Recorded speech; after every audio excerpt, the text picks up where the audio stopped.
ನ್ಯೂಸ್ಗೆ ಸ್ವಾಗತ. ನಾನು ಪ್ರಿಯಾ. ಈಗ ಹೆಡ್ಲೈನ್ಸ್. ಉತ್ತಮ ಶಿಕ್ಷಕ ಪ್ರಶಸ್ತಿ ಪ್ರದಾನ, ಶಿಕ್ಷಕರ ಸೇವೆ ನಿಸ್ವಾರ್ಥ ಸೇವೆ, ಶಾಸಕ ಸ್ವರೂಪ್ ಅಭಿಪ್ರಾಯ.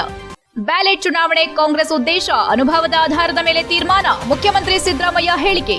ಈದ್ ಮಿಲಾದ್ ಆಚರಣೆ, ಮುಸ್ಲಿಮರ ಬೃಹತ್ ಮೆರವಣಿಗೆ, ಡಿಜೆ ಪಟಾಕಿ ಜೊತೆಗೆ ಬಾವುಟಗಳ ಹಾರಾಟ. ಶಿಕ್ಷಕರ ಸೇವೆ ನಿಸ್ವಾರ್ಥ ಸೇವೆಯಾಗಿದ್ದು ಶಿಕ್ಷಕರು ಪವಿತ್ರ ಕೆಲಸ ಮಾಡುತ್ತಿದ್ದಾರೆ ಎಂದರಲ್ಲದೆ ಎಲ್ಲರೂ ತಾವು ಓದಿದ ಶಾಲೆಗೆ ವಿದ್ಯೆ ಕಲಿಸಿದ ಗುರುಗಳಿಗೆ ಧನ್ಯವಾದ ತಿಳಿಸಬೇಕೆಂದು ಶಾಸಕರಾದ ಸ್ವರೂಪ್ ಪ್ರಕಾಶ್ ತಿಳಿಸಿದರು. ಜಿಲ್ಲಾಡಳಿತ, ಜಿಲ್ಲಾ ಪಂಚಾಯತ್, ಶಾಲಾ ಶಿಕ್ಷಣ ಇಲಾಖೆ ಸಹಯೋಗದಲ್ಲಿ ಇಂದು ಹಾಸನಾಂಬ ಕಲಾಕ್ಷೇತ್ರದಲ್ಲಿ ಆಯೋಜಿಸಿದ್ದ ಡಾ ಸರ್ವಪಲ್ಲಿ ರಾಧಾಕೃಷ್ಣನ್ ರವರ ಜನ್ಮ ದಿನಾಚರಣೆ ಮತ್ತು ಜಿಲ್ಲಾ ಮಟ್ಟದ ಉತ್ತಮ ಶಿಕ್ಷಕ ಪ್ರಶಸ್ತಿ ಪ್ರದಾನ ಸಮಾರಂಭ ಕಾರ್ಯಕ್ರಮವನ್ನು ಉದ್ಘಾಟಿಸಿ ಮಾತನಾಡಿದ ಅವರು, ಪ್ರಸ್ತುತ ದಿನಗಳಲ್ಲಿ ಸರ್ಕಾರಿ ಶಾಲೆಗಳು ದುಸ್ಥಿತಿಯಲ್ಲಿವೆ. ಅವುಗಳ ಜೀರ್ಣೋದ್ಧಾರ ಮಾಡುವ ಕೆಲಸವನ್ನು ಕೈಗೆತ್ತಿಕೊಳ್ಳುತ್ತೇನೆ ಎಂದರಲ್ಲದೆ ಚುನಾವಣೆ ವೇಳೆ ಮತ್ತು ಮತ್ತಿತರೆ ಸಂದರ್ಭದಲ್ಲಿ ಶಿಕ್ಷಕರು ತಮ್ಮ ಕಷ್ಟಗಳನ್ನು ಬದಿಗಿಟ್ಟು ಕೆಲಸ ಮಾಡುತ್ತಿದ್ದೀರಿ. ನಿಮಗೆ ಭಗವಂತ ಒಳ್ಳೆಯದನ್ನು ಮಾಡಲಿ ಎಂದರು. ಜಿಲ್ಲಾಧಿಕಾರಿ ಲತಾಕುಮಾರಿ ಅವರು ಮಾತನಾಡಿ, ಶಿಕ್ಷಕರು ನಮ್ಮ ಜೀವನದ ಅವಿಭಾಜ್ಯ ಅಂಗ. ಮೊದಲಿನಿಂದಲೂ ಶಿಕ್ಷಣವೆಂದರೆ ನನಗೆ ಒಲವು. ನಾನು ಉನ್ನತ ಪದವಿ ಹೊಂದಲು ಶಿಕ್ಷಕರೇ ಕಾರಣ. ಹಾಗಾಗಿ ನಮ್ಮ ಗುರುಗಳಿಗೆ ನಮನಗಳನ್ನು ಹೇಳಬೇಕು. ನಿಸ್ವಾರ್ಥವಾಗಿ ಮಕ್ಕಳ ಶಿಕ್ಷಣಕ್ಕೆ ಒತ್ತು ಕೊಟ್ಟು ಜೀವನ ಮಾಡುತ್ತಿರುವವರು ಶಿಕ್ಷಕರು. ಪ್ರತಿಯೊಂದು ವಿಷಯದಲ್ಲಿಯೂ ಗುರುಗಳನ್ನು ಕಾಣುವಂತಹ ಸಂಸ್ಕೃತಿ ಇರುವ ದೇಶ ನಮ್ಮದು. ಗುರುವಿನಿಂದ ಶಿಕ್ಷಣ ಕಲಿಯೋದೇ ನಿಜವಾದ ಕಲಿಕೆ ಎಂದರು. ಇದೇ ಸಂದರ್ಭದಲ್ಲಿ ಚಂದ್ರಕುಮಾರ್ ಎಂಬುವವರು ಉತ್ತರ ಬಡಾವಣೆ ಶಾಲೆಗೆ 10,000 ದೇಣಿಗೆಯನ್ನ ಆ ಶಾಲೆ ಮುಖ್ಯ ಶಿಕ್ಷಕರಿಗೆ ಜಿಲ್ಲಾಧಿಕಾರಿಯವರ ಮೂಲಕ ನೀಡಿದ್ರು. ನಂತರ ಮಾತನಾಡಿದ ಜಿಲ್ಲಾಧಿಕಾರಿ ಅವರು, ಪ್ರತಿಯೊಬ್ಬರು ಅವರವರ ಸಾಮರ್ಥ್ಯದ ಮೇರೆಗೆ ಸರ್ಕಾರಿ ಶಾಲೆ ಉಳಿಸಲು ಪ್ರಯತ್ನಿಸಬೇಕು ಎಂದರು. ಮಹಾನಗರ ಪಾಲಿಕೆ ಮಹಾಪೌರರಾದ ಹೇಮಲತಾ ಕಮಲ್ಕುಮಾರ್ ಎಂಕೆ ಅವರು ಮಾತನಾಡಿ, ಶಿಕ್ಷಕರನ್ನ ವಿದ್ಯಾರ್ಥಿಗಳು ಪೂಜ್ಯ ಭಾವನೆಯಲ್ಲಿ ನೋಡಿದರೆ ಉನ್ನತ ಸ್ಥಾನ ಹೊಂದುತ್ತಾರೆ. ತಾಯಿಯೇ ಮೊದಲ ಗುರುವು ಆದರೂ ಕ್ರಮಬದ್ದವಾಗಿ ಶಿಕ್ಷಣ ಕಲಿಯಲು ಗುರುಗಳು ಬೇಕೆಂದು ತಿಳಿಸಿದರು. ಕರ್ನಾಟಕ ರಾಜ್ಯ ಸರ್ಕಾರಿ ನೌಕರರ ಸಂಘದ ಜಿಲ್ಲಾಧ್ಯಕ್ಷರಾದ ಬಿಪಿ ಕೃಷ್ಣೇಗೌಡ ಅವರು ಮಾತನಾಡಿ, ಓದೋ ಹಂತದಲ್ಲಿಯೇ ಪ್ರಶ್ನಿಸುವ ಮನೋಭಾವ ಬೆಳೆಸಿಕೊಂಡವರು ರಾಧಾಕೃಷ್ಣನ್ ಅವರು. ಶಿಕ್ಷಣಕ್ಕೆ ನೀಡಿರುವ ಕೊಡುಗೆ ಅಪಾರ. ಅವರ ಹಾದಿಯಲ್ಲಿ ನಾವೆಲ್ಲರೂ ನಡೆಯೋಣ ಎಂದರು. ಜಾನಪದ ವಿದ್ವಾಂಸರು ಮತ್ತು ವಿಶ್ರಾಂತ ಪ್ರಾಧ್ಯಾಪಕರಾದ ಹಂಪನಹಳ್ಳಿ ತಿಮ್ಮೇಗೌಡ ಅವರು ಮಾತನಾಡಿ, ಗುರುವಿಗೆ ಬಹಳಷ್ಟು ಸ್ಥಾನಮಾನಗಳಿವೆ. ರಾಧಾಕೃಷ್ಣನ್ ಯಾವ ಪ್ರಶಸ್ತಿಗೂ ಅವಲಂಬಿಸಿ ಹೋಗಲಿಲ್ಲ. ಬದಲಿಗೆ ಪ್ರಶಸ್ತಿಗಳೇ ಅವರನ್ನ ಹುಡುಕಿಕೊಂಡು ಬಂದಿವೆ. ಕಾರಣ, ಅವರು ಸಮಾಜದ ಬದಲಾವಣೆಗೆ ತೊಡಗಿಸಿಕೊಂಡಿದ್ರು. ಹಾಗಾಗಿ ಪ್ರತಿಯೊಬ್ಬ ಶಿಕ್ಷಕರು ಜನಪ್ರಿಯ ಶಿಕ್ಷಕರಾಗೋದಕ್ಕಿಂತ ಪರಿಣಾಮಕಾರಿ ಶಿಕ್ಷಕರಾಗಿ ಎಂದು ಹೇಳಿದರು. ಶಿಕ್ಷಕರನ್ನ ಗುರುತಿಸಿ ವಿದ್ಯೆ ಕಲಿತ ವಿದ್ಯಾರ್ಥಿಗಳು ಸಮಾಜ ಈ ದಿನವನ್ನು ಆಚರಿಸಬೇಕು ಎಂದರಲ್ಲದೆ, ಶಿಕ್ಷಕರಿಗೆ ಸಮಾಜದಲ್ಲಿರುವ ಗೌರವ ಸಮಾಜದಲ್ಲಿ ಬೇರೆಯವರಿಗಿಲ್ಲ. ಶಿಕ್ಷಕರ ಹುದ್ದೆ ನಿಷ್ಕಳಂಕವಾದದ್ದು. ಶಿಕ್ಷಕರು ಆತ್ಮವಿಶ್ವಾಸ, ಆತ್ಮವಿಮರ್ಶೆ, ಬದ್ಧತೆಯಿಂದ ಇರೋದನ್ನ ಕಲಿತುಕೊಳ್ಳಬೇಕು. ಶಿಕ್ಷಣ ಇಂದು ಜ್ಞಾನದಿಂದ, ಅರಿವಿನಿಂದ, ವಿವೇಕದಿಂದ ದೂರವಾಗುತ್ತಿದೆ. ಅದನ್ನು ಉಳಿಸುವ ಕೆಲಸ ನೀವು ಮಾಡಬೇಕೆಂದು ರಾಧಾಕೃಷ್ಣನ್ ಅವರ ಕುರಿತು ಸವಿವರವಾಗಿ ಉಪನ್ಯಾಸ ನೀಡಿದರು. ಇದೇ ವೇಳೆ ಸಂಸದರಾದ ಶ್ರೇಯಸ್ ಎಂ ಪಟೇಲ್ ಅವರ ಅನುಪಸ್ಥಿತಿಯಲ್ಲಿ ಅವರು ಕಳುಹಿಸಿದ ಸಂದೇಶವನ್ನ ಶಾಲಾ ಶಿಕ್ಷಣ ಇಲಾಖೆಯ ಉಪನಿರ್ದೇಶಕರಾದ ಬಲರಾಮ್ ಅವರು ಪ್ರಸ್ತುತಪಡಿಸಿದರು. ಹಾಗೂ ಶಾಲಾ ಶಿಕ್ಷಣ ಇಲಾಖೆ ವತಿಯಿಂದ 2025-26ನೇ ಸಾಲಿನಲ್ಲಿ ಜಿಲ್ಲಾ ಅತ್ಯುತ್ತಮ ಶಿಕ್ಷಕ ಪ್ರಶಸ್ತಿಗೆ ಆಯ್ಕೆಯಾದ ಶಿಕ್ಷಕರನ್ನು ಸನ್ಮಾನಿಸಲಾಯಿತು. ಕಾರ್ಯಕ್ರಮದಲ್ಲಿ ಶಾಲಾ ಶಿಕ್ಷಣ ಇಲಾಖೆಯ ಎಲ್ಲಾ ತಾಲೂಕಿನ ಕ್ಷೇತ್ರ ಶಿಕ್ಷಣಾಧಿಕಾರಿಗಳು ಮತ್ತಿತರರು ಉಪಸ್ಥಿತರಿದ್ದರು ಮತ್ತು ಜಿಲ್ಲೆಯ ಎಲ್ಲಾ ಶಾಲೆ ಶಿಕ್ಷಕರು ಕಾರ್ಯಕ್ರಮದಲ್ಲಿ ಭಾಗವಹಿಸಿದರು. HCN news Hassan. ಶಿಕ್ಷಕರ ದಿನಾಚರಣೆ ಭಾಳ ಅಚ್ಚುಕಟ್ಟಾಗಿ ಏನು ಜಿಲ್ಲಾಡಳಿತ ಇರ್ಬೋದು ಮತ್ತು DDP ಆಫೀಸಿಂದ ಇವತ್ತು ಭಾಳ ಅಚ್ಚುಕಟ್ಟಾಗಿ ಒಂದು ಕಾರ್ಯಕ್ರಮ ನೆರವೇರಿದೆ. ಹಲವಾರು ಶಿಕ್ಷಕರನ್ನ ಅವರ ಒಂದು ಶ್ರದ್ಧೆ, ಅವ್ರು ಮಾಡೋಂಥ ಕೆಲಸಗಳನ್ನ ಇದು ಏನು ಜಿಲ್ಲಾಡಳಿತ ಗುರುತುಪಡಿಸಿ ಅವ್ರನ್ನ ಸನ್ಮಾನ ಮಾಡೋಂಥ ಕೆಲಸನೂ ಕೂಡ ಇವತ್ತು ಮಾಡಿದೆ. ಔತಣಕೂಟವನ್ನು ಇವತ್ತು ನೆರವೇರಿಸಿ ಭಾಳ ಅಚ್ಚುಕಟ್ಟಾಗಿ ಶಿಕ್ಷಕ ದಿನಾಚರಣೆ ಏರ್ಪಾಡು ಮಾಡಿದ್ದಾರೆ. ಈ ಸಂದರ್ಭದಲ್ಲಿ ಎಲ್ಲ ಹಾಸನ ಜಿಲ್ಲೆ ಎಲ್ಲ ಸರ್ವ ಶಿಕ್ಷಕರು ಕೂಡ ಈ ಸಂದರ್ಭದಲ್ಲಿ ನಾನು ಶಿಕ್ಷಕರ ದಿನಾಚರಣೆ ಶುಭಾಶಯ ಕೋರ್ತಾ ಭಗವಂತ ಅವರಿಗೆ ಮತ್ತು ಅವ್ರ ಕುಟುಂಬಕ್ಕೆ ಭಗವಂತ ಒಳ್ಳೇದು ಮಾಡಲಿ ಅಂತ ಸಂದರ್ಭ ಶುಭವನ್ನು ಕೋರ್ತೇನೆ. EVM ಬದಲಿಗೆ ಬ್ಯಾಲೆಟ್ ಮೂಲಕ ಚುನಾವಣೆ ಮಾಡಬೇಕೆನ್ನುವ ನಮ್ಮ ಉದ್ದೇಶವಾಗಿದ್ದು, ನಮ್ಮ ಅನುಭವದ ಮೇಲೆ ನಾವು ಈ ತೀರ್ಮಾನ ಮಾಡಿದ್ದೇವೆ ಎಂದು ಮುಖ್ಯಮಂತ್ರಿ ಸಿದ್ದರಾಮಯ್ಯ ತಿಳಿಸಿದರು. ಅವರು ಇಂದು ಮಾಧ್ಯಮದೊಂದಿಗೆ ಮಾತನಾಡಿ, ಅನೇಕ ದೇಶಗಳು EVM ಬಳಸಿ ಪುನಃ ಬ್ಯಾಲೆಟ್ ಪೇಪರ್ ಮೂಲಕ ಚುನಾವಣೆ ಮಾಡುತ್ತಿದ್ದಾರೆ ಎಂದು ಮುಖ್ಯಮಂತ್ರಿಗಳು ತಿಳಿಸಿದರು. ಧರ್ಮಸ್ಥಳ ಪ್ರಕರಣವನ್ನು NIAಗೆ ವಹಿಸಬೇಕೆಂದು ಸ್ವಾಮೀಜಿಗಳು ಕೇಂದ್ರ ಗೃಹ ಸಚಿವ ಅಮಿತ್ ಶಾ ಅವರಿಗೆ ದೂರು ನೀಡಿದ್ದಾರೆ ಎಂಬ ಸುದ್ದಿಗಾರರ ಪ್ರಶ್ನೆಗೆ ಉತ್ತರಿಸಿದ ಮುಖ್ಯಮಂತ್ರಿಗಳು, ರಾಜ್ಯ ಸರ್ಕಾರ SIT ರಚನೆ ಮಾಡಿದ್ದು ಅವರು ಪೊಲೀಸಿನವರೇ ಎಂದರು. HCN news Bengaluru. EVM ಬದಲಾಗಿ ಬ್ಯಾಲೆಟ್ ಪೇಪರ್ ಅಲ್ಲಿ ಚುನಾವಣೆ ಮಾಡಬೇಕು ಅಂತಕ್ಕಂಥದ್ದು ನಮ್ಮ ಉದ್ದೇಶ.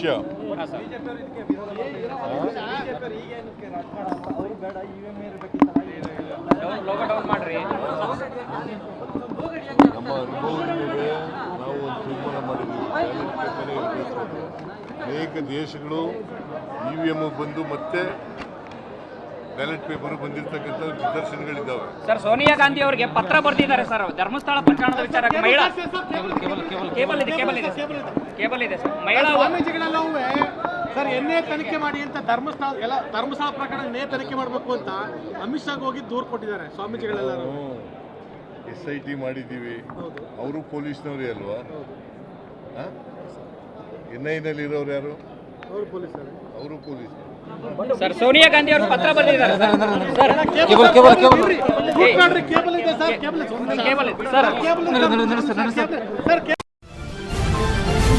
ಪ್ರವಾದಿ ಮೊಹಮ್ಮದ್ ಪೈಗಂಬರ್ ಅವರ ಜನ್ಮ ದಿನಾಚರಣೆ ಅಂಗವಾಗಿ ಹೊಸಲೈನ್ ರಸ್ತೆ ಮೂಲಕ ಬೃಹತ್ ಮೆರವಣಿಗೆ ಸಾಗಿದ ಮುಸ್ಲಿಂ ಬಾಂಧವರು ಪರಸ್ಪರ ಶುಭಾಶಯ ವಿನಿಮಯ ಮಾಡಿಕೊಂಡರು. ನಗರದ ಹಳೆ ಮಟನ್ ಮಾರ್ಕೆಟ್ ಅಮೀರ್ ಮೊಹಲ್ಲಾದ ಬಳಿ ಜಮಾಯಿಸಿದ ಮುಸ್ಲಿಂ ಬಾಂಧವರು ಡಬಲ್ ಟ್ಯಾಂಕ್ ವೃತ್ತದಿಂದ ಹೊರಟು ಹೊಸಲೈನ್ ವಲ್ಲಭಾಯ್ ರಸ್ತೆ ಮೂಲಕ ಸಂತೆಪೇಟೆ ವೃತ್ತದ ಮೂಲಕ ಬಿಎಂ ರಸ್ತೆ ಸೇರಿದಂತೆ ಪ್ರಮುಖ ರಸ್ತೆಗಳಲ್ಲಿ ಸಂಚರಿಸಿದ್ರು. ಕ್ಷೇತ್ರದ ಶಾಸಕ ಎಚ್ಪಿ ಸ್ವರೂಪ್ ಹಾಗೂ ಸಂಸದರು ಕೂಡ ಈದ್ ಮಿಲಾದ್ ಮೆರವಣಿಗೆಯಲ್ಲಿ ಭಾಗವಹಿಸಿ ಶುಭ ಹಾರೈಸಿ ಕೆಲ ಸಮಯ ಜೊತೆಯಲ್ಲೇ ಸಾಗಿದ್ರು. ಮೆರವಣಿಗೆಯಲ್ಲಿ ಸುಮಾರು 15,000 ಮುಸ್ಲಿಂ ಸಮುದಾಯದ ಜನರು ಭಾಗವಹಿಸಿದ್ದು ಅಲ್ಲಾಹು ಅಕ್ಬರ್ ಎನ್ನುವ ಘೋಷಣೆ ಕೇಳಿಬಂದಿತು. ಯುವಕರು ತಮ್ಮ ಕೈಯಲ್ಲಿ ಬಾವುಟ ಹಿಡಿದು ನೃತ್ಯ ಮಾಡುತ್ತಿದ್ದು ಮೆರವಣಿಗೆಯಲ್ಲಿ ಡಿಜೆ ಸೌಂಡ್ ಹೆಚ್ಚು ಗಮನ ಸೆಳೆಯಿತು. ಹಬ್ಬದ ಹಿನ್ನೆಲೆ ನಗರದ ಹಲವು ಕಡೆಗಳಲ್ಲಿ ಹಸಿರು ಬಾವುಟ ರಾರಾಜಿಸುತ್ತಿದ್ದವು. ಶುಭಾಶಯ ಕೋರುವ ಫ್ಲೆಕ್ಸ್ ಬ್ಯಾನರ್ಗಳನ್ನು ಹಾಕಲಾಗಿತ್ತು. ಪ್ರಮುಖ ವೃತ್ತಗಳಲ್ಲಿ ಬಂಟಿಕ್ಸ್ ಕಟ್ಟಲಾಗಿತ್ತು. ಕೆಲವೆಡೆ ಬಿಳಿ ಹಾಗೂ ಕೆಂಪು ಬಾವುಟ ಸಹ ಹಾರಾಡಿದ್ವು. ಹೇಮಾವತಿ ಪ್ರತಿಮೆಗೂ ಹಸಿರು ಬಂಟಿಂಗ್ಸ್ನಿಂದ ಅಲಂಕಾರ ಮಾಡಲಾಗಿತ್ತು. ಟಿಪ್ಪು ಸುಲ್ತಾನ್ ಹುಲಿ ವೇಷಧಾರಿಗಳು ಇದ್ದರು. ಮೆರವಣಿಗೆಯಲ್ಲಿ ಸಾಗುವವರಿಗೆ ಅಲ್ಲಲ್ಲಿ ತಂಪಾದ ಪಾನೀಯ, ನೀರು, ಐಸ್ ಕ್ರೀಂ ವಿತರಿಸಲಾಗುತ್ತಿತ್ತು. ದಾರಿ ಉದ್ದಕ್ಕೂ ಪ್ಲಾಸ್ಟಿಕ್ ಲೋಟ, ಬಾಟಲ್ ಬಿದ್ದಿರುವುದು ಕಂಡುಬಂದಿತು. ಮುನ್ನೆಚ್ಚರಿಕೆ ಕ್ರಮವಾಗಿ ಅಲ್ಲಲ್ಲಿ ಪೊಲೀಸ್ ಕ್ಯಾಮೆರಾಗಳ ಮೂಲಕ ಪೊಲೀಸರು ಸೆರೆ ಹಿಡಿಯುತ್ತಿದ್ದರು. ಹಳೆ ಮಟನ್ ಮಾರ್ಕೆಟ್ ಬಳಿ ಡಬಲ್ ಟ್ಯಾಂಕ್ ವೃತ್ತದಲ್ಲಿ ಕೆಲ ಮುಸ್ಲಿಂ ಬಾಂಧವರು ಬೃಹತ್ ಬಾವುಟವನ್ನ ತಿರುಗಿಸುತ್ತಿದ್ದಾಗ ವಿದ್ಯುತ್ ಲೈನ್ಗಳಿರೋದನ್ನ ಕಂಡು ಪೊಲೀಸ್ ಅಧಿಕಾರಿಗಳು ತಡೆಯಲು ಮುಂದಾದ್ರು. ಇನ್ನು ಕಲರ್ ಗ್ಯಾಸ್ ಆಕಾಶಕ್ಕೆ ಬಿಡುತ್ತಿದ್ರು. ಅಲ್ಲಲ್ಲಿ ಪಟಾಕಿಗಳನ್ನ ಸಿಡಿಸುತ್ತಿದ್ರು. ಈದ್ ಮಿಲಾದ್ ಹಿನ್ನೆಲೆ ನಗರಸಭೆ ವ್ಯಾಪ್ತಿಯಲ್ಲಿ ಬಾರ್ ಹಾಗೂ ವೈನ್ ಶಾಪ್ಗಳನ್ನು ಬಂದ್ ಮಾಡಲಾಗಿತ್ತು. ಈ ಸಂದರ್ಭದಲ್ಲಿ ಈದ್ಗಾ ಸಮಿತಿ ಅಧ್ಯಕ್ಷ ಸಮೀರ್ ಖಾನ್ ಮಿಲಾದ್ ಹಬ್ಬದ ಬಗ್ಗೆ ಮಾಹಿತಿ ನೀಡಿದರು. HCN news Hassan. ಮಹಾನ್ ಮಾನವತಾವಾದಿ, ಸಾಮಾಜಿಕ ನ್ಯಾಯವನ್ನು ಕೊಟ್ಟಂತಹ, ಸಾಮಾಜಿಕ ಭದ್ರತೆಯನ್ನು ಕೊಟ್ಟಂತಹ, ಮಹಿಳೆಯರಿಗೆ ಸ್ಥಾನಮಾನ ಕೊಟ್ಟಂತಹ ಶಾಂತಿಯ ದೂತ ಮುಹಮ್ಮದ್ ಸಲ್ಲಲ್ಲಾಹು ಅಲೈಹಿ ವಸಲ್ಲಮರ ಜಯಂತಿ ಈ ದಿನ. ಪ್ರಪಂಚದ ಮೂಲೆ ಮೂಲೆಯಲ್ಲಿ ಒಂದು ಸಂಭ್ರಮ ಸಡಗರ ಇವತ್ತು ನಾವೆಲ್ಲ ಆಚರಣೆ ಮಾಡ್ತಾಯಿದ್ದೀವಿ. ಹಾಗೆಯೇ ಏನೂ ಪ್ರವಾದಿಯಾಗಿ, ಕೊನೆಯ ಪ್ರವಾದಿಯಾಗಿ ಮುಹಮ್ಮದ್ ಸಲ್ಲಲ್ಲಾಹು ಅಲೈಹಿ ವಸಲ್ಲಮರು ಜನಿಸಿದಾಗ ಈ ಸಮಸ್ತ ನಾಡಿನ ಜನತೆಗೆ ಈದ್ ಮಿಲಾದ್ ಹಬ್ಬದ ಶುಭಾಶಯಗಳನ್ನ ಕೋರ್ತಾ ಇದೇ ಸಂದರ್ಭದಲ್ಲಿ ಎಲ್ಲ ನಮ್ಮ ಹಾಸನ ಜಿಲ್ಲೆಯಲ್ಲಿ ಎಲ್ಲ ಮುಸಲ್ಮಾನ್ ಬಾಂಧವರು ಇರ್ಬೋದು ಮತ್ತು ಹಿಂದೂ ಬಾಂಧವರು ಇರ್ಬೋದು, ಎಲ್ಲರೂ ಕೂಡ ಒಂದು ಸೌಹಾರ್ದತೆಯಿಂದ ಹಿಂದಿನಿಂದಲೂ ಕೂಡ ನಡ್ಕೊಂಡು ಹೋಗ್ತದೆ. ಅದೇ ರೀತಿ ಮುಂದಿನ ದಿನಲ್ಲೂ ಕೂಡ ಎಲ್ಲ ಸೌಹಾರ್ದತೆಯಿಂದ ಸಹೋದರರಂತೆ ಬಾಳ್ಮೆಯನ್ನು ಮಾಡಲಿ ಅಂತ ಭಗವಂತನೂ ಕೂಡ ನಾನು ಪ್ರಾರ್ಥಿಸಿ ಮತ್ತೊಮ್ಮೆ ಎಲ್ಲ ಮುಸಲ್ಮಾನ್ ಬಾಂಧವರಿಗೆ ಈದ್ ಮಿಲಾದ್ ಹಬ್ಬದ ಶುಭಾಶಯಗಳನ್ನ ಕೋರಕ್ಕೆ ಬಯಸ್ತೇನೆ. ಇದೇ HCN ನ್ಯೂಸ್ನಲ್ಲಿ ಈಗ ಒಂದು ಪುಟ್ಟ ಬ್ರೇಕ್.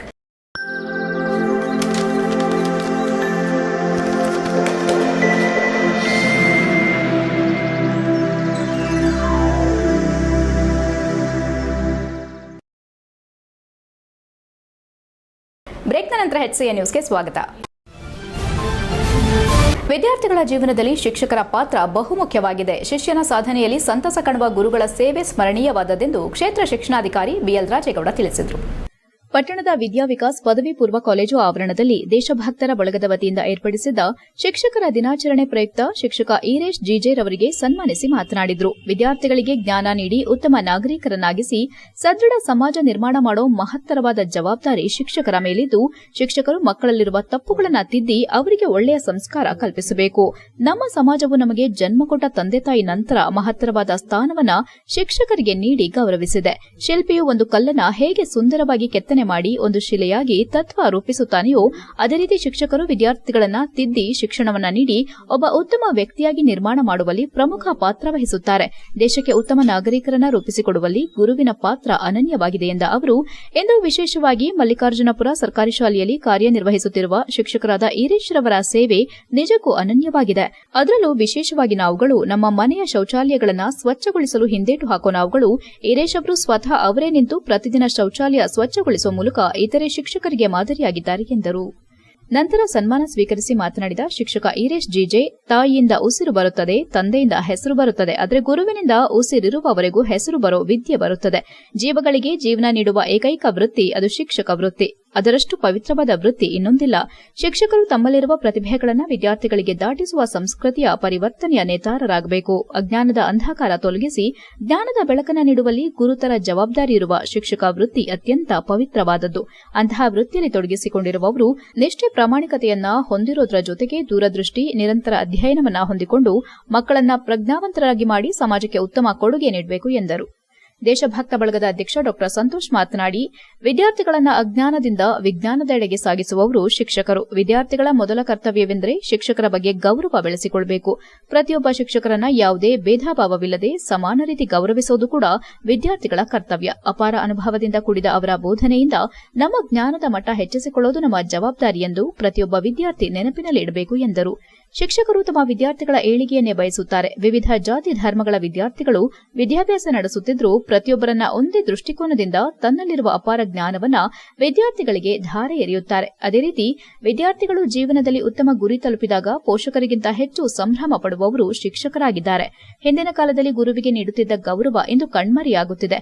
ಏಕಲವ್ಯ ತಮ್ಮ ಗುರುಗಳಾದ ದ್ರೋಣಾಚಾರ್ಯರು ಕೇಳಿದ ಗುರುದಕ್ಷಿಣೆಯನ್ನ ಒಂದು ಕ್ಷಣವೂ ಯೋಚಿಸದೆ ತನ್ನ ಹೆಬ್ಬೆರಳನ್ನೇ ಕತ್ತರಿಸಿಕೊಟ್ಟಿದ್ದಾನೆ. ಇಂದಿನ ಕಾಲದ ವಿದ್ಯಾರ್ಥಿಗಳು ಗುರುದಕ್ಷಿಣೆ ಕೊಡೋದಿರಲಿ, ಗುರುಗಳಿಗೆ ಗೌರವವನ್ನೇ ಕೊಡೋದಿಲ್ಲ ಎಂದು ಬೇಸರ ವ್ಯಕ್ತಪಡಿಸಿದರು.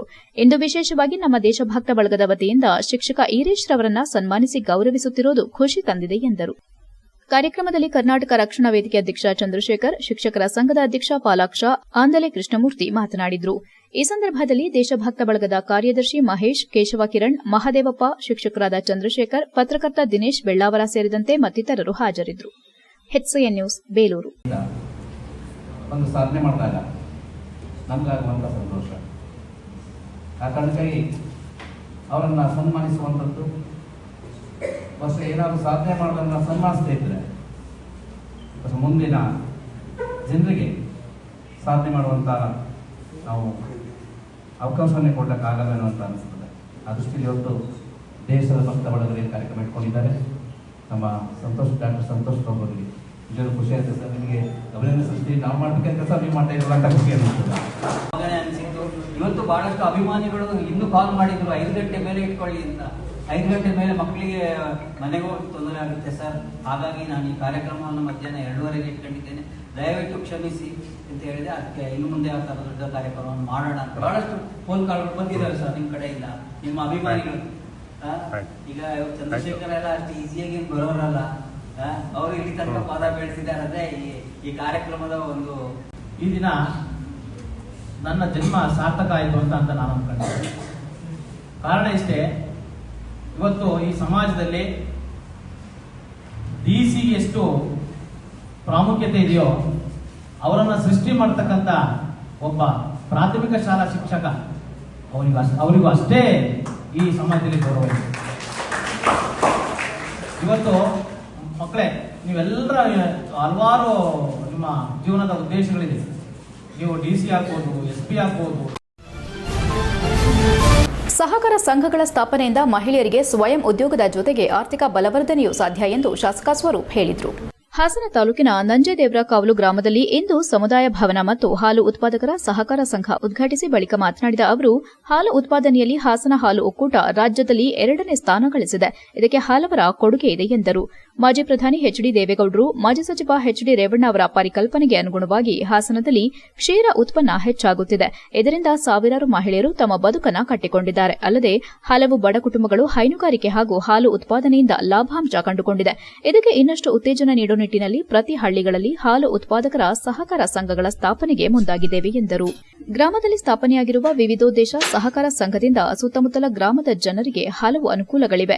ಕೇವಲ ಹಾಲು ಉತ್ಪಾದನೆ ಮಾತ್ರವಲ್ಲದೆ ವಿವಿಧ ಉದ್ದೇಶಗಳಿಗೆ ಈ ಸಂಘವನ್ನು ಬಳಸಿಕೊಳ್ಳಬಹುದು. ತಾವು ಬೆಳೆದ ಬೆಳೆಗಳು, ಔಷಧಿ, ಅಗತ್ಯ ವಸ್ತುಗಳ ಮಾರಾಟದ ವ್ಯವಸ್ಥೆಗೂ ಸಂಬಂಧಿಸಿದ ಇಲಾಖೆ ಅಧಿಕಾರಿಗಳ ಜೊತೆ ಚರ್ಚಿಸಿ ಸೂಕ್ತ ವ್ಯವಸ್ಥೆ ಕಲ್ಪಿಸಲಾಗುವುದು ಎಂದರು. ಡಿಸಿಸಿ ಬ್ಯಾಂಕ್ ಅಧ್ಯಕ್ಷ ಸೋಮನಹಳ್ಳಿ ನಾಗರಾಜ್ ಮಾತನಾಡಿ, ರೈತರಿಗೆ ಹಾಸನ ಜಿಲ್ಲಾ ಸಹಕಾರ ಬ್ಯಾಂಕ್ನಿಂದ 10 ಹಲವು ಕಾರ್ಯಕ್ರಮಗಳನ್ನು ರೂಪಿಸಲಾಗಿದೆ. ಕೇವಲ ಸಾಲ ನೀಡೋದಲ್ಲದೆ ಇನ್ನಿತರೆ ಕಾರ್ಯಕ್ರಮಗಳನ್ನು ಹಮ್ಮಿಕೊಳ್ಳಲಾಗಿದೆ. ಜನರು ಇದರ ಬಗ್ಗೆ ಮಾಹಿತಿ ಪಡೆದು ಸದುಪಯೋಗ ಪಡೆದುಕೊಳ್ಳಬೇಕೆಂದು ಮನವಿ ಮಾಡಿದರು. ಇಂದು ಗ್ರಾಮದಲ್ಲಿ ಆರಂಭವಾಗಿರುವ ವಿವಿಧೋದ್ದೇಶ ಸಹಕಾರಿ ಸಂಘದಲ್ಲಿ ಆಹಾರ ಉತ್ಪಾದನೆಗಳ ಮಾರಾಟಕ್ಕೂ ಅವಕಾಶ ಕಲ್ಪಿಸಬಹುದು. ಬಿತ್ತನೆ ಬೀಜ ಹಾಗೂ ಇನ್ನಿತರೆ ವಸ್ತುಗಳ ವ್ಯಾಪಾರ ವಹಿವಾಟಿಗೂ ಕೂಡ ಸಂಘ ಅನುಕೂಲವಾಗಲಿದೆ. ಅಲ್ಲದೆ ಹಾಲನ್ನು ಉತ್ಪಾದನೆ ಮಾಡಿ ಶೇಖರಣೆ ಮಾಡಲು ಬಲ್ಕ್ ಮಿಲ್ಕ್ ಕೂಲರ್ ಸ್ಥಾಪನೆ ಮಾಡಲಾಗಿದೆ. ಇದರ ಸದುಪಯೋಗ ಪಡೆದುಕೊಳ್ಳಬೇಕೆಂದು ಮನವಿ ಮಾಡಿದರು. ಸಹಕಾರ ಇಲಾಖೆ ರೈತರ, ಬಡವರ ಆರ್ಥಿಕ ಕ್ಷೇಮಾಭಿವೃದ್ಧಿಗೆ ಕೆಲಸ ಮಾಡುತ್ತಿದೆ. ವಿವಿಧೋದ್ದೇಶ ಸಹಕಾರ ಸಂಘವನ್ನ ಎಲ್ಲಾ ನಿರ್ದೇಶಕರು ಹಾಗೂ ಪದಾಧಿಕಾರಿಗಳು ಒಟ್ಟಾಗಿ ಒಳ್ಳೆ ರೀತಿಯಲ್ಲಿ ನಡೆಸಿಕೊಂಡು ಹೋದಲ್ಲಿ ಮುಂದಿನ ಪೀಳಿಗೆಗೆ ಉತ್ತಮ ಸೌಲಭ್ಯ ಒದಗಿಸಲು ಸಾಧ್ಯ. ಇದಕ್ಕೆ ಪೂರಕ ಸಹಕಾರ ಬೇಕಾದಲ್ಲಿ ಕೇಂದ್ರ ಸಹಕಾರ ಬ್ಯಾಂಕ್ ನೆರವು ಪಡೆಯಲು ಮನವಿ ಮಾಡಿದರು. HCN news, Hassan. ಸೋಮನಹಳ್ಳಿ ನಾಗರಾಜಣ್ಣವರು ಸತತ 3ನೇ ಬಾರಿಗೆ ಇವತ್ತು ಡಿಸಿಸಿ ಬ್ಯಾಂಕ್ ಅಧ್ಯಕ್ಷರಾಗಿ ಆಯ್ಕೆಯಾಗಿರುವುದು ಎಲ್ಲರಿಗೂ ಸಂತೋಷ ತಂದ ವಿಚಾರ. ನಾಗರಾಜಣ್ಣವ್ರ ಬಗ್ಗೆ ನಾವೇನು ಹೆಚ್ಚು ಹೇಳಂಗಿಲ್ಲ, ತಮಗೆ ಗೊತ್ತಿದೆ. ನಾವು ಡಿಸಿಸಿ ಬ್ಯಾಂಕ್ಗೆ ಪಕ್ಷಾತೀತವಾಗಿ ಯಾರೇ ಪಕ್ಷದವರಾಗಲಿ, ಯಾರೇ ಧರ್ಮದವ್ರು, ಯಾವುದೇ ಜಾತಿಯವರಾಗಿದ್ರು ಕೂಡ ಎಲ್ಲರಿಗೂ ಸ್ಪಂದಿಸಿ ಏನು ಕೆಲಸ ಬಂದಿರ್ತಾರೆ, ಏನು ಕೆಲಸಕ್ಕೆ ಬಂದಿರ್ತಾರೆ ಆ ಕೆಲಸನ ಮಾಡಿಸ್ಕೊಡೋಂಥ ಒಂದು ದೊಡ್ಡ ವ್ಯಕ್ತಿತ್ವ ನಮ್ಮ ಸೋಮನಹಳ್ಳಿ ನಾಗರಾಜಣ್ಣವರು. ಹಾಗಾಗಿ ಇವತ್ತೇನು ಸಂಘ ನಮ್ಮ ಕೃಷಿ ಪತ್ತಿನ ಸಂಘ ಓಪನ್ ಆಗಿದೆ. ಅರ್ಕಲ್ಗೂಡು ಶಿಕ್ಷಕರ ಭವನದಲ್ಲಿ ಡಾಕ್ಟರ್ ಸರ್ವಪಲ್ಲಿ ರಾಧಾಕೃಷ್ಣನ್ ಅವರ ಜನ್ಮ ದಿನಾಚರಣೆ ಪ್ರಯುಕ್ತ ಶಿಕ್ಷಕರ ದಿನಾಚರಣೆ ಕಾರ್ಯಕ್ರಮವನ್ನು ಶಾಸಕರಾದ ಎ ಮಂಜೂರ್ ಅವರು ದೀಪ ಬೆಳಗುವ ಮೂಲಕ ಕಾರ್ಯಕ್ರಮ ಉದ್ಘಾಟಿಸಿದರು. ನಂತರ ಮಾತನಾಡಿದ ಅವರು, ಇಂದು ನಾವು ಶಿಕ್ಷಕರ ದಿನ ಆಚರಣೆ ಮಾಡುತ್ತಿದ್ದೇವೆ. ಈ ದಿನ ಡಾಕ್ಟರ್ ಸರ್ವಪಲ್ಲಿ ರಾಧಾಕೃಷ್ಣನ್ ಅವರ ಜನ್ಮದಿನವನ್ನ ಶಿಕ್ಷಕರ ದಿನ ಎಂದು ಘೋಷಣೆ ಮಾಡಿ ರಾಷ್ಟ್ರಾದ್ಯಂತ ಆಚರಣೆ ಮಾಡುತ್ತಿದ್ದೇವೆ. ಡಾಕ್ಟರ್ ಸರ್ವಪಲ್ಲಿ ರಾಧಾಕೃಷ್ಣನ್ ಅವರು ಶಿಕ್ಷಕರಾಗಿ ಸೇವೆ ಸಲ್ಲಿಸಿ ಭಾರತದ ಅತ್ಯುನ್ನತ ಹುದ್ದೆಯನ್ನು ಅಲಂಕರಿಸಿ ಇಂದಿನ ಪೀಳಿಗೆಗೆ ಮಾದರಿಯಾಗಿದ್ದಾರೆ. ಅವರು ಹಾಕಿಕೊಟ್ಟ ಹಾದಿಯಲ್ಲಿ ಸಾಗಿದಾಗ ಮಾತ್ರ ಶಿಕ್ಷಕರ ದಿನಾಚರಣೆ ಸಾರ್ಥಕವಾಗುತ್ತದೆ ಎಂದರು. ಇಂದಿನ ಮಕ್ಕಳೇ ಮುಂದಿನ ಪ್ರಜೆಗಳು ಎಂಬಂತೆ ಎಲ್ಲರಿಗೂ ಗುರುಗಳ ಮಾರ್ಗದರ್ಶನ ಅತ್ಯವಶ್ಯಕತೆ ಇರುತ್ತದೆ. ಅದರಿಂದ ಎಲ್ಲರೂ ಸಹ ಗುರುಗಳಿಗೆ ನಮನವನ್ನ ಸಲ್ಲಿಸೋ ಸಂದರ್ಭ ಇದಾಗಿದೆ. ಎಲ್ಲರಿಗೂ ಮತ್ತೊಮ್ಮೆ ಶಿಕ್ಷಕರ ದಿನಾಚರಣೆಯ ಶುಭಾಶಯಗಳೆಂದು ತಿಳಿಸಿದರು. ಸುಭದ್ರ ದೇಶದ ಅಭಿವೃದ್ಧಿಗಾಗಿ ಶಿಕ್ಷಣದ ಹಾಗೂ ಶಿಕ್ಷಕರ ಮಹತ್ವವನ್ನ ತಿಳಿಸಿದರು. ಮುಖ್ಯ ಭಾಷಣಕಾರರಾದ ಇತಿಹಾಸ ಉಪನ್ಯಾಸಕರಾದ ಶ್ರೀ ಶಂಕರಪ್ಪ ಅವರನ್ನ ಸನ್ಮಾನಿಸಲಾಯಿತು.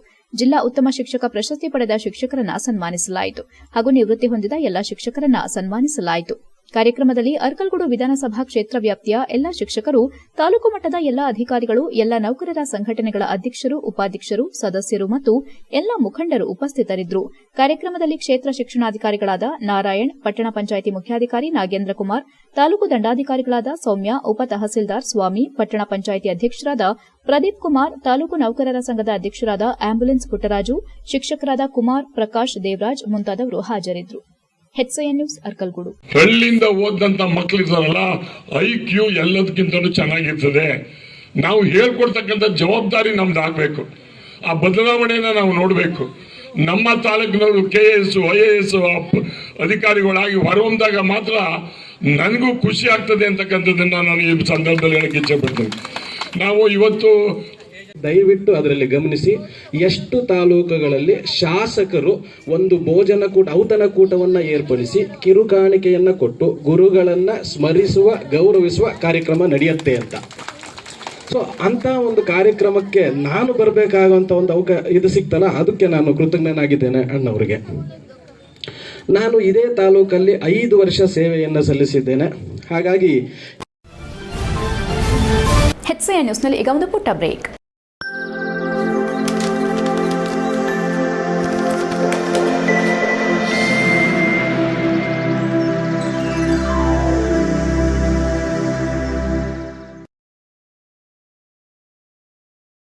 ಬ್ರೇಕ್ನ ನಂತರ HCN ನ್ಯೂಸ್ಗೆ ಸ್ವಾಗತ. ಭಾರತ ದೇಶವು ಉನ್ನತ ಮಟ್ಟಕ್ಕೆ ಬರಲು ಶಿಕ್ಷಕರ ಪಾತ್ರ ಬಹಳ ಮುಖ್ಯವಾಗಿದೆ ಎಂದು ಶಾಸಕ ಸಿಮೆಂಟ್ ಮಂಜುನಾಥ್ ಹೇಳಿದರು. ಶುಕ್ರವಾರ ಪಟ್ಟಣದ ಗುರುವೇಗೌಡ ಕಲ್ಯಾಣ ಮಂಟಪದಲ್ಲಿ ಆಯೋಜಿಸಿದ್ದ ಡಾಕ್ಟರ್ ಸರ್ವಪಲ್ಲಿ ರಾಧಾಕೃಷ್ಣನ್ ಹಾಗೂ ಶಿಕ್ಷಕರ ದಿನಾಚರಣೆಯನ್ನ ಉದ್ಘಾಟನೆ ಮಾಡಿ ಮಾತನಾಡಿದ ಅವರು, ಶಿಕ್ಷಣ ಇರುವ ಕಡೆ ಗೌರವ ಹೆಚ್ಚುತ್ತದೆ. ದೇಶ ಉನ್ನತ ಮಟ್ಟಕ್ಕೆ ಬೆಳೆಯಲು ಶಿಕ್ಷಕರು ಕಾರಣ. ಶಿಕ್ಷರಿಲ್ಲದ ಸಮಾಜ ಊಹಿಸಲು ಅಸಾಧ್ಯ. ಶಿಕ್ಷಕರು ಮಕ್ಕಳಿಗೆ ವಿದ್ಯೆ ಕಲಿಸುವ ಜೊತೆಗೆ ಸಂಸ್ಕಾರವನ್ನ ಕಲಿಸಬೇಕೆಂದು ಹೇಳಿದರು. ಎಸ್ಎಸ್ಎಲ್ಸಿ ಫಲಿತಾಂಶದಲ್ಲಿ ಪ್ರಸಕ್ತ ಸಾಲಿನಲ್ಲಿ ರಾಜ್ಯದಲ್ಲಿ ಸಕಲೇಶಪುರ ತಾಲೂಕು 5ನೇ ಸ್ಥಾನ ಬರುವಲ್ಲಿ ಶಿಕ್ಷಕರ ಪಾತ್ರ ಬಹುದೊಡ್ಡದು. ಇದನ್ನ ಮುಂದೆ ಕೂಡ ಮುಂದುವರೆಸಿಕೊಂಡು ವಿದ್ಯಾರ್ಥಿಗಳಿಗೆ ಉತ್ತಮ ಶಿಕ್ಷಣ ನೀಡಬೇಕು. ಶಿಕ್ಷಣ ಹಾಗೂ ಆರೋಗ್ಯ ಕ್ಷೇತ್ರಗಳಿಗೆ ಸರ್ಕಾರ ಹೆಚ್ಚಿನ ಒತ್ತು ನೀಡಬೇಕು. ಇಂದು ಸರ್ಕಾರಿ ಶಾಲೆಗಳ ಪರಿಸ್ಥಿತಿ ಶೋಚನೀಯವಾಗಿದ್ದು, ಬಹುತೇಕ ಬಡ ಮಕ್ಕಳೇ ಸರ್ಕಾರಿ ಶಾಲೆಗಳಲ್ಲಿ ಕಲಿಯುತ್ತಾರೆ. ಅಲ್ಲದೆ ಮಲೆನಾಡಿನಲ್ಲಿ ಅತಿ ಹೆಚ್ಚು ಮಳೆ ಬೀಳೋ ಕಾರಣದಿಂದ ಸರ್ಕಾರ ಸರ್ಕಾರಿ ಶಾಲೆಗಳಿಗೆ ಹೆಚ್ಚಿನ ಅನುದಾನ ನೀಡುವ ಮೂಲಕ ಅಭಿವೃದ್ಧಿಗೆ ಸಹಕರಿಸಬೇಕು. ಸರ್ಕಾರಿ ಶಾಲೆಗಳಲ್ಲಿ ದೈಹಿಕ ಶಿಕ್ಷಕರ ಕೊರತೆ ಇದ್ದು ಕೂಡ ಕೂಡಲೇ ಶಾಲೆಗಳಿಗೆ ದೈಹಿಕ ಶಿಕ್ಷಕರನ್ನ ನಿಯೋಜನೆ ಮಾಡಬೇಕು. ಗುಣಮಟ್ಟದ ಶಿಕ್ಷಣವಿಲ್ಲದ ದೇಶ ಭವಿಷ್ಯದಲ್ಲಿ ಕಷ್ಟಕರ. ನಾವು ಗುರುಗಳನ್ನ ಪೂಜ್ಯ ಭಾವನೆಯಿಂದ ಕಾಣಬೇಕು. ಅತಿಥಿ ಶಿಕ್ಷಕರಿಗೆ ಸರ್ಕಾರ ಸೌಲಭ್ಯವನ್ನ ಕಲ್ಪಿಸಬೇಕು. ಮತ್ತಷ್ಟು ಶಿಕ್ಷಣ ಕ್ಷೇತ್ರವನ್ನ ಉನ್ನತ ಮಟ್ಟಕ್ಕೆ ತರಬೇಕೆಂದು ಅಭಿಪ್ರಾಯಪಟ್ಟರು. ಮಾಜಿ ಶಾಸಕ ಎಚ್ಎಂ ವಿಶ್ವನಾಥ್ ಮಾತನಾಡಿ, ಶಿಕ್ಷಕರು ಮಕ್ಕಳನ್ನ ಉತ್ತಮ ಪ್ರಜೆಗಳನ್ನಾಗಿ ರೂಪಿಸುವ ಜವಾಬ್ದಾರಿಯನ್ನು ನಿರ್ವಹಿಸುತ್ತಿದ್ದು, ಆದರೆ ದುರಾದೃಷ್ಟವೆಂದರೆ ಇಂದು ಸಮಾಜಘಾತುಕ ಶಕ್ತಿಗಳು ಮಕ್ಕಳ ಮೇಲೆ ಡ್ರಗ್ಸ್ನಂತಹ ಪ್ರಯೋಗಗಳನ್ನು ಮಾಡುವ ಮೂಲಕ ಇಡೀ ಸಮಾಜವನ್ನೇ ಹಾಳು ಮಾಡುತ್ತಿದ್ದು, ಶಿಕ್ಷಕರು ಮತ್ತು ಪೋಷಕರು ಮಕ್ಕಳ ಮೇಲೆ ನಿಗಾ ಇಡುವ ಮೂಲಕ ನಾವೆಲ್ಲರೂ ಇಂತಹ ಡ್ರಗ್ಸ್ ಮಾಫಿಯಾ ಸಮಾಜದಿಂದ ಮುಕ್ತ ಮಾಡಿ ಸುಂದರ ಸಮಾಜವನ್ನು ನಿರ್ಮಾಣ ಮಾಡಬೇಕು ಎಂದರು. ಕಾರ್ಯಕ್ರಮದಲ್ಲಿ ಎಸ್ಎಸ್ಎಲ್ಸಿಯಲ್ಲಿ ಅತಿ ಹೆಚ್ಚು ಅಂಕ ಪಡೆದ ಶಿಕ್ಷಕರ ಮಕ್ಕಳಿಗೆ ಸನ್ಮಾನಿಸಲಾಯಿತು ಮತ್ತು ನಿವೃತ್ತ ಶಿಕ್ಷಕರಿಗೆ ಹಾಗೂ ಉತ್ತಮ ಶಿಕ್ಷಕರಿಗೆ ಇದೇ ಸಂದರ್ಭದಲ್ಲಿ ಸನ್ಮಾನಿಸಲಾಯಿತು. ಕಾರ್ಯಕ್ರಮದಲ್ಲಿ ಪುರಸಭೆ ಅಧ್ಯಕ್ಷೆ ಜ್ಯೋತಿ ರಾಜ್ಕುಮಾರ್, ಉಪಾಧ್ಯಕ್ಷರಾದ ಜರೀನಾ, ಕ್ಷೇತ್ರ ಶಿಕ್ಷಣಾಧಿಕಾರಿ ಪುಷ್ಪ, ತಾಲೂಕು ಶಿಕ್ಷಕರ ಸಂಘದ ಅಧ್ಯಕ್ಷ ಬಸವರಾಜ್ ಪಿ, ನೌಕರರ ಸಂಘದ ಅಧ್ಯಕ್ಷ ತಮ್ಮಣ್ಣ ಶೆಟ್ಟಿ, ಅನುದಾನ ರಹಿತ ಶಾಲೆಗಳ ಅಧ್ಯಕ್ಷರಾದ ಮಲ್ನಾಡ್ ಜಾಕೀರ್, ಬ್ಯಾಕರವಳ್ಳಿ ಗುರುವೇಗೌಡ ಕಲ್ಯಾಣ ಮಂಟಪ ಅಭಿವೃದ್ಧಿ ಸಮಿತಿ ಅಧ್ಯಕ್ಷ ಮೂಗ್ಲಿ ಧರ್ಮಪ್ಪ, ಕಾರ್ಯದರ್ಶಿ ಎಡೆಹಳ್ಳಿ ಮಂಜುನಾಥ್ ಇತರರು ಉಪಸ್ಥಿತರಿದ್ದರು. HCN news Sakleshpur. ರಾಜ್ಯದಲ್ಲಿ ಶಿಕ್ಷಕರಿಗೆ ವಿಶೇಷವಾದ ಸ್ಥಾನವನ್ನ ಕೊಟ್ಟಿದ್ದಾರೆ. ಅದರಲ್ಲೂ ಕೂಡ ನಮ್ಮ ಭಾರತ ದೇಶದಲ್ಲಿ ಶಿಕ್ಷಕರಿಗೆ ವಿಶೇಷವಾದ ಸ್ಥಾನವನ್ನ ಕೊಟ್ಟಿದ್ದಾರೆ. ಅಂದ್ರೆ ಗುರುಗಳು ಅಂತ ಹೇಳ್ಬಿಟ್ಟು ಕರೀತಾರೆ. ಇನ್ನೊಂದು ರೀತಿಯಲ್ಲಿ ಗುರುಗಳನ್ನ ದೇವರಿಗೆ ಸಮಾನ ಅಂತ ಹೇಳಿ ಕರೀತಾರೆ. ಯಾಕೆಂದ್ರೆ ಇವತ್ತು ವಿದ್ಯೆಗಿಂತ ಮಿಗಿಲಾದದ್ದು ಯಾವುದೂ ಇಲ್ಲ. ಇವತ್ತೇನಾದ್ರೂ ಜಗತ್ತಲ್ಲಿ ಅತ್ಯಂತ ಹೆಚ್ಚಿಗೆ ಗೌರವ ತಂದುಕೊಡ್ತಕ್ಕಂಥದ್ದು ಯಾವುದು ಅಂತ ಹೇಳಿದ್ರೆ ಅದು ಶಿಕ್ಷಣ. ಶಿಕ್ಷಣ ಎಲ್ಲಿರುತ್ತೋ ಅಲ್ಲಿ ಗೌರವ ಇರುತ್ತೆ. ಇವತ್ತು ಈ ದೇಶದಲ್ಲಿ ಯೋಚನೆ ಮಾಡಬೇಕು, ಏನಾದ್ರೂ ಶಿಕ್ಷಣ ಇಲ್ಲ ಅಂತ ಹೇಳಿದ್ರೆ ಈ ದೇಶದ ಪರಿಸ್ಥಿತಿ ಯಾವ ರೀತಿ ಇತ್ತು ಅಂತಕ್ಕಂಥ ಯೋಚನೆ ಮಾಡಬೇಕು. ಇವತ್ತು ಈ ದೇಶ ಈ ಮಟ್ಟಿಗೆ ಬೆಳಿಬೇಕು ಅಂತ ಹೇಳಿದ್ರೆ ಶಿಕ್ಷಕರ ಕೊಡುಗೆ ಅಪಾರ. ಯಾಕೆಂತ ಹೇಳಿದ್ರೆ ಯಾವುದೇ ಒಂದು ಮನೆಯನ್ನ ಕಟ್ಟಬೇಕು ಅಂತ ಹೇಳಿದ್ರೆ ತಳಪಾಯ ಬಹುಮುಖ್ಯ. ಅದೇ ರೀತಿಯಲ್ಲಿ ಇವತ್ತು ನಮ್ಮ ಈ ದೇಶದಲ್ಲಿ ಇಷ್ಟೊಂದು ಶಿಕ್ಷಣ ವ್ಯವಸ್ಥೆ ಸುಧಾರಣೆ ಆಗಿದೆ ಅಂತ ಹೇಳಿದ್ರೆ ಅದಕ್ಕೆ ಮೂಲ ಕಾರಣ ನಮ್ಮ ಶಿಕ್ಷಕರು ಅಂತೇಳಿ ನಾನು ತುಂಬಾ ಸಂತೋಷದಿಂದ ಈ ಸಂದರ್ಭದಲ್ಲಿ ಹೇಳಲಿಕ್ಕೆ ಇಷ್ಟಪಡ್ತೇನೆ. ಇವತ್ತು ನಿಮಗೆ ಗೊತ್ತಿರಬಹುದು, ನಮ್ಮ ಅತ್ಯಾಚಾರ ಮಾಡ್ತಾರೆ. ಅತ್ಯಾಚಾರ ಮಾಡಿದ ನಂತರ ಆ ಮಗುವಿಗೆ ಅನ್ನ ಕೊಡ್ತಾರೆ, ಹೊಟ್ಟೆ ಒಳಗೆ ಅನ್ನೋದು ಇರುತ್ತೆ. 18 ವರ್ಷದ ಆ ಮಗು ಜಗತ್ತನ್ನ ನೋಡುತ್ತಿಲ್ಲ, ಇನ್ನುವೇ ಜಗತ್ತನ್ನ ನೋಡ್ಬೇಕು, ಏನೇನೋ ಆಗ್ಬೇಕು ಅಂತ ಕನಸ್ಕೊಂಡಿರ್ತಾರೆ ಒಬ್ಬ ಸಾಮಾನ್ಯ ರೈತನ ಮಗಳು. ಕೊನೆಗೆ ಅವಳನ್ನ ಕೊಲ್ತಾರೆ. ಅವಳ ಮರ್ಮಾಂಗನ ಕೊಚ್ಚಿ ಕೊಚ್ಚಿ ಹಾಕ್ತಾರೆ. ಮರ್ಮಾಂಗನ ಕೊಚ್ತಾರೆ, ಮರ್ಮಾಂಗಕ್ಕೆ ಮಣ್ಣನ್ನು ತುರುಕ್ತಾರೆ. ಅದು ಕಾನೂನಾತ್ಮಕವಾಗಿ ಎವಿಡೆನ್ಸ್ ಸಿಕ್ಕಬಾರದು ಅಂತ. ಅವನು, ನಾನು, ನೀವು ಎಲ್ಲರೂ ಕೂಡ ಆ ಹೆಣ್ಣಿನ ಆ ಮರ್ಮಾಂಗದ ಜಾಗದಿಂದಲೇ ನಾವು ಹುಟ್ಟಿ ಬಂದಿರೋರು. ನಮಗೆ ಜನ್ಮ ಕೊಟ್ಟಂತ ಜಾಗವನ್ನ ಚುಚ್ಚಿ ಚುಚ್ಚಿ ಅದನ್ನ ವಿಕೃತಗೊಳಿಸಿ ಅದಕ್ಕೆ ಮಣ್ಣು ತುಂಬುತ್ತಾರೆ. ಇಡೀ ನಾನು ಆ ತಾಯಿ ಮನೆಗೆ ಹೋಗಿದ್ದೆ. ಆಕೆ ಹೇಳ್ತಾಳೆ, ಕಣ್ಣೀರು ಹಾಕ್ತಾಳೆ, ನನ್ನ ಮಗು ಈ ಕ್ಷಣದ ಕೂಡ ನನ್ನ ನೋವಿದೆ ಕಾರಣ ಆ ನೋವನ್ನು ಹೇಗೆ ಸಹಿಸ್ಕೊಳ್ತು, ಎಷ್ಟು ಬಾರಿ ಅಮ್ಮ ಅಂತ ಕೂಗ್ತದು. ಅಸಹಾಯಕತೆ ಇದೆಯಲ್ಲ, ಅದು ನನ್ನನ್ನು ಚುಚ್ತಾ ಇದೆ. ನನಗೆ 4 ಹೆಣ್ಣು ಮಕ್ಕಳು, 1 ಗಂಡು, 2 ಹೆಣ್ಮಕ್ಳು, ಇನ್ನೂ 3 ಹೆಣ್ಣು. ಕೃಷಿ ಮಹಾವಿದ್ಯಾಲಯ ಕಾರೆಕೆರೆಯ ಗ್ರಾಮೀಣ ಕೃಷಿ ಕಾರ್ಯಾನುಭವ ಶಿಬಿರದ ಅಂಗವಾಗಿ ಅಂತಿಮ ವರ್ಷದ ಕೃಷಿ ಮತ್ತು ಜೈವಿಕ ತಂತ್ರಜ್ಞಾನ ವಿದ್ಯಾರ್ಥಿಗಳು ಹಂಪನಹಳ್ಳಿಯಲ್ಲಿ ಆಲೂಗೆಡ್ಡೆ ಬೆಳೆ ಮೇಲೆ ಡ್ರೋನ್ ಸಿಂಪಡಣೆ ಪ್ರದರ್ಶನ ಆಯೋಜಿಸಿದರು. ಈ ಸಂದರ್ಭದಲ್ಲಿ ಕೃಷಿ ವಿಸ್ತರಣಾ ವಿಭಾಗದ ಸಹಾಯಕ ಪ್ರಾಧ್ಯಾಪಕಿ ಡಾ ಶಶಿಕಲಾ, ಡಾ ವಿನೋದ ಶಂಕರ್ ನಾಯಕ್, ಕೃಷಿ ಕೀಟಶಾಸ್ತ್ರ ವಿಭಾಗ ಬೆಂಗಳೂರು ವಿಜ್ಞಾನಿ ಡಾ ಸೆಲ್ವಿರಾಜ್ ಹಾಗೂ ಹಾಸನದ ಡಾ ಶ್ರೀನಿವಾಸ್ ದೇಶಪಾಂಡೆ ಉಪಸ್ಥಿತರಿದ್ದು, ಡ್ರೋನ್ ಬಳಕೆಯಿಂದ ರೈತರಿಗೆ ಲಭ್ಯವಾಗುವ ಪ್ರಯೋಜನಗಳ ಬಗ್ಗೆ ತಜ್ಞರು ಮಾಹಿತಿ ನೀಡಿದರು. ಬಳಿಕ ಟ್ರೈಕೋಡರ್ಮಾ ಆಸ್ಪರಿಲಿಯಂ ದ್ರವಣವನ್ನು ತಯಾರಿಸಿ ಹೂವು ಬಿಡುತ್ತಿರುವ ಆಲೂಗೆಡ್ಡೆ ಮೇಲೆ ಡ್ರೋನ್ ಮೂಲಕ ಸಿಂಪಡಿಸಲಾಯಿತು. ಇದೇ ಸಂದರ್ಭದಲ್ಲಿ ಕೇಂದ್ರ ಸರ್ಕಾರದ ನಮೋ ಡ್ರೋನ್ ದೀದಿ ಯೋಜನೆಯಡಿ ರೈತರಿಗೆ ಲಭ್ಯವಿರುವ ಸಬ್ಸಿಡಿ ಹಾಗೂ ಸಹಕಾರ ಸಂಘಗಳು ನೀಡುವ ಸಬ್ಸಿಡಿ ಸೌಲಭ್ಯಗಳ ಕುರಿತು ವಿದ್ಯಾರ್ಥಿಗಳು ಮತ್ತು ರೈತರಿಗೆ ವಿವರಿಸಲಾಯಿತು. ಈ ಪ್ರಯೋಗಾತ್ಮಕ ಪ್ರದರ್ಶನದಲ್ಲಿ ರೈತರು ಹೆಚ್ಚಿನ ಆಸಕ್ತಿ ತೋರಿದರು. HCN news Hassan. HCN ನ್ಯೂಸ್ನಲ್ಲಿ ಈಗ ಒಂದು ಪುಟ್ಟ ಬ್ರೇಕ್. ಹಾಸನದಲ್ಲಿ 28 ವರ್ಷಗಳಿಂದ ಜನತೆಗೆ ಅತ್ಯುತ್ತಮವಾದ ವೈದ್ಯಕೀಯ ಸೇವೆಯನ್ನು ನೀಡುತ್ತಿರುವ ಹೇಮಾವತಿ ಮಲ್ಟಿಸ್ಪೆಷಾಲಿಟಿ ಹಾಸ್ಪಿಟಲ್ ಹಾಸನ. ನಮ್ಮಲ್ಲಿ ದಿನದ 24 ಗಂಟೆಯೂ ಆಕ್ಸಿಡೆಂಟಲ್ ಇಂಜುರೀಸ್ ಮತ್ತು ಎಮರ್ಜೆನ್ಸಿ ಸರ್ವಿಸ್ಗಳನ್ನು ಹೊಂದಿದೆ. ಹೇಮಾವತಿ ಆಸ್ಪತ್ರೆಯ ಡಾಕ್ಟರ್ ನಿಖಿಲ್ ಆರ್ ಭಟ್ ರವರು MS ಆರ್ಥೋಪೆಡಿಕ್ನಲ್ಲಿ ಚಿನ್ನದ ಪದಕ ಪಡೆದು ಸಿಂಗಾಪುರ್ ಜನರಲ್ ಹಾಸ್ಪಿಟಲ್ನಲ್ಲಿ ಫೆಲೋಶಿಪ್ ಇನ್ ಜಾಯಿಂಟ್ ರಿಪ್ಲೇಸ್ಮೆಂಟ್ ಸರ್ಜರಿಯ ಪದವಿ ಪಡೆದು ಸೇವೆಯನ್ನ ಸಲ್ಲಿಸಿರುತ್ತಾರೆ.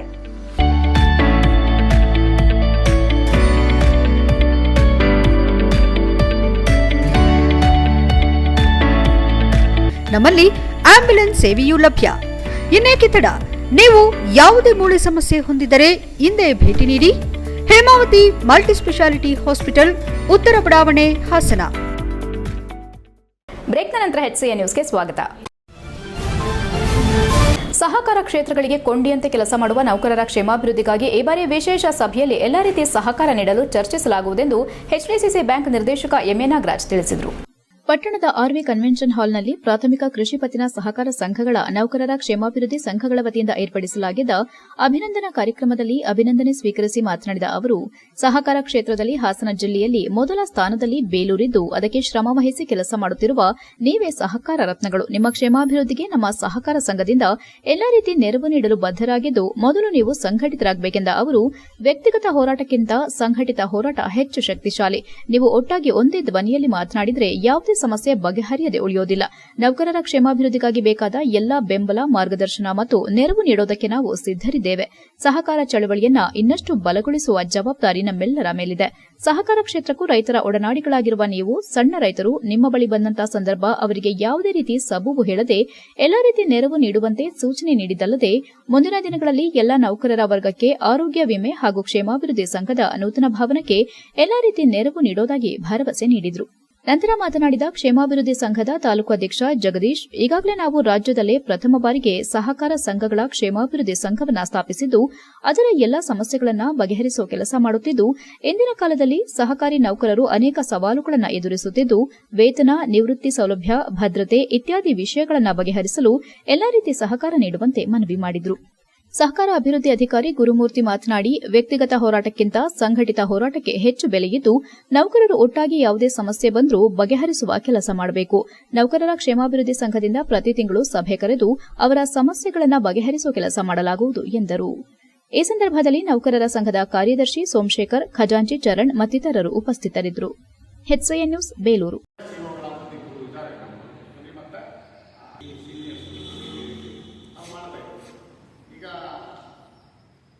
ನಿಮ್ಮಲ್ಲಿ ಮನದಾಳದ ಮಾತು ಹೇಳಬೇಕು ಅಂತಂದರೆ, ನಮ್ಮದು ಇದು ಒಂದು ಮನೆ, ಇದು ನಾವೆಲ್ಲ ಒಂದು ಅಣ್ಣ ತಮ್ಮಂದಿರು.